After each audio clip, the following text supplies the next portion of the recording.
আসসালামু আলাইকুম। আসসালামু আলাইকুম।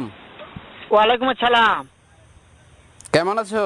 হ্যাঁ ভালো আছি, তুমি কেমন আছো? ভালো আছো?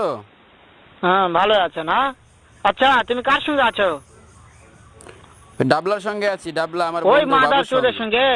ওই মাদার চোর তো এতই হারামজাদা, ওই শুয়োরের বাচ্চা, ওই তো লটির বাচ্চা, ওই সাহাচুদির বেটা মাগিল লিসা, এতই মাগিল লিসা। ওই হারামজাদের আমি সামনে পাইলে একটা এমন একটা চটকানি মারবো, শালা মাদার চোদ। ওই তো আমার সঙ্গে আছে।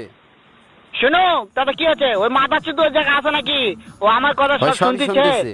ওই সাহাচুদির বেটাকে শুনে শুনে আমি বেশি বলবো। শুয়োরের বাচ্চা, শুয়োরের বাচ্চাকে আমি একটা এমন একটা চটকানি মারবো, শালা শুয়োরের বাচ্চা, লটির বাচ্চা। ওই তো তোমার মারবে। তাই নাকি? ওই শুয়োরের বাচ্চা আমাকে মারতে চায়? হ্যাঁ শুয়োরের হ্যাঁ। বাচ্চাকে